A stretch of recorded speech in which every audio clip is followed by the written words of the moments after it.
Welcome back. Your first alert weather forecast is looking awful quiet as we head throughout the rest of the week. In fact, our big story this week is going to be the temperatures because as you can see from the first alert radar, really nothing back off to our west that's going on. It's nice and quiet all the way across the Midwest, back into the Great Plains as well, and across the Southeast. Now, this is the remnants of what was once Ian, merged with a frontal system at this point. It is still bringing rain to parts of coastal North Carolina into Virginia.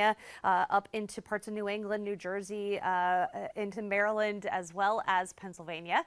But those scattered showers are going to continue to move off to the east, away from our area, and things are going to be nice and quiet over the next several days. Now, that could be an issue, though, because prior to Ian making landfall, it actually was very quiet before that. So we had a nice dry spell there. We got a little bit of rain as we headed into the day on Friday out of Ian.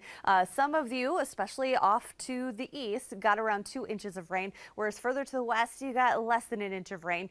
So those areas that didn't get much out of this, you're going to want to pull out the sprinklers or pull out the hoses the next couple weeks for all those beautiful fall blooms you may have around your house, or even some of those late season crops, because it's going to be very dry over the next 7 days. No rain in sight. So we're going to be talking a lot about these temperatures because we do have a nice little gradual warm up for us ahead here. As we take a look at our temperatures right now, this is pretty seasonable for us. We had a beautiful day with afternoon highs across the upstate and northeast Georgia into the 70s. Even the lower parts of the mountains, you got into those upper 60s, low 70s. North of I-40, though, it was on the cooler side with those afternoon highs in the 50s. Now, that's why you're seeing temperatures a little bit cooler for you already, where we're at 50 degrees in Waynesville. You got 54 out the door in Hendersonville and Bakersville as you head to bed this evening. Up across the upstate, we've got those 60s with 61 in Union, downtown Spartanburg, as well as Greenville, down into Abbeville as well, and even 63 right now out the door in Elberton, Georgia. Now, as you wake up tomorrow morning, it should be a couple of degrees warmer than what you woke up to this morning, but still on the cooler side. Nice crisp morning for us, where we start out in the low to mid 50s up across the upstate and northeast Georgia. Into the mountains, though, we're talking more about those morning lows into the mid to upper 40s, and there's a potential you could see some patchy fog across the mountains tomorrow morning. So something to kind of factor in as you look ahead to tomorrow. Now, for tomorrow afternoon, we're going to finally start to moderate up into the mountains, where you were a little bit cooler today. You're going to be closer to everyone else as we head into the afternoon. A little more typical for this time of year, with 67 for the afternoon high in Asheville. You even get 73 into Bryson City tomorrow afternoon.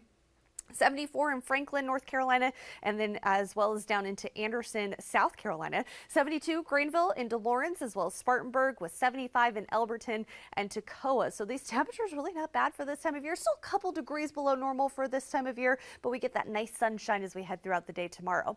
And then Tuesday, we're looking at temperatures upper 60s to the mid 70s, low to mid 70s on Wednesday with a lot of sunshine, and then we continue that nice little warm up. So by the time we get to Thursday and Friday, we're nearing that 80-degree mark across the upstate and northeast Georgia. It's going to be just a couple of degrees above normal, but right in the ballpark really of where we should be. And we still keep those nice cooler mornings going as well. And then a cold front comes through as we head into the weekend and drops those temperatures back to highs into the 60s. Notice we still get those cool, crisp mornings with overnight lows in the 40s and 50s, but a lot of sunshine helps to warm us up as we head into the afternoon. And in the mountains, you're going to see those temperatures upper 60s Monday and Tuesday, and then we get the low to mid 70s for Wednesday, Thursday, and Friday. Really not a bad looking fall forecast for us for this upcoming week. Remember, you can check out the morning news starting at 4:30 a.m. You can get your weather and traffic updates all morning long, all the way through 10 a.m.